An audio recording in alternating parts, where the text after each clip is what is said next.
ഹായ്ഡാ, ഇന്നലെ ഞാൻ ഫോൺ തുറന്നപ്പോൾ ആദ്യം എന്താ കണ്ടേന്നറിയോ? സുർക്കി മിശ്രിതത്തിൽ നിർമ്മിച്ച ഒരു ഡാമിന്റെ ഷട്ടർ തകർന്നെന്നും 35,000 ക്യൂബിക് വെള്ളം പുറത്തേക്ക് ഒഴുക്കി വിട്ടെന്ന് നോക്കിയാ. സുർക്കി എന്ന് കേട്ടത് മുല്ലപ്പെരിയാർ ഓർത്ത് കാണും അല്ലേ? മുല്ലപ്പെരിയാർ കഴിഞ്ഞാൽ സുർക്കിയിൽ നിർമ്മിച്ച ഇന്ത്യയിലെ തന്നെ രണ്ടാമത്തെ വലിയ അണക്കെട്ടാണ് ഇപ്പം അപകടത്തിൽപ്പെട്ടിട്ടുള്ള നമ്മുടെ തുംഗഭദ്ര.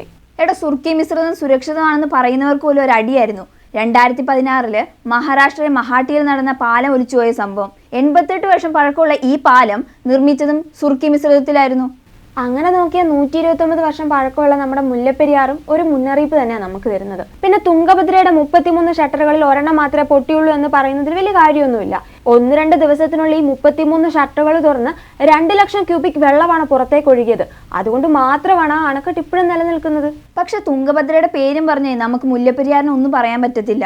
കാരണം പ്രത്യേകം മുഖ്യമന്ത്രി പറഞ്ഞിട്ടുണ്ട് ജനങ്ങളിൽ ഭീതി പടർത്തരുതെന്ന്. എനിക്ക് തോന്നുന്നത് നമ്മളെല്ലാവരും ലൈഫ് ജാക്കറ്റ് മേടിച്ചിട്ട് കിടന്നുറങ്ങുന്നതാണ് നല്ലത്. അല്ലാതെ ഇപ്പൊ നമുക്ക് എന്താ ചെയ്യാൻ പറ്റുക? എടാ, 999 വർഷത്തെ കരാറിനല്ലേ അത് ഒപ്പിട്ടിരിക്കുന്നത്. നിലവിൽ 129 വർഷം ആയതേ ഉള്ളൂ. ആ കരാറിന്റെ ബലത്തിൽ അതങ്ങ് പിടിച്ചു തന്നോളൂന്നേ. പുതിയ ശാസ്ത്രീയ വിദ്യയിൽ നിർമ്മിച്ച സിമന്റ് അണക്കെട്ടിന് വരെ വിദഗ്ധർ പറയുന്നത് 100 വർഷം ആയുസ. പക്ഷെ നീ പേടിക്കണ്ട, ഈ സുർക്കി മിശ്രിതം അതിലും പഴയതാ. പഴകും തോറും വീര്യം കൂടുമെന്നാണല്ലോ പറയുന്നേ. പിന്നെ വീര്യം കൂടാനത് വൈൻ കൊണ്ടുണ്ടാക്കിയതൊന്നും അല്ലല്ലോ, സുർക്കി കൊണ്ടുണ്ടാക്കിയതല്ലേ. കാത്തിരുന്ന് കാണാം.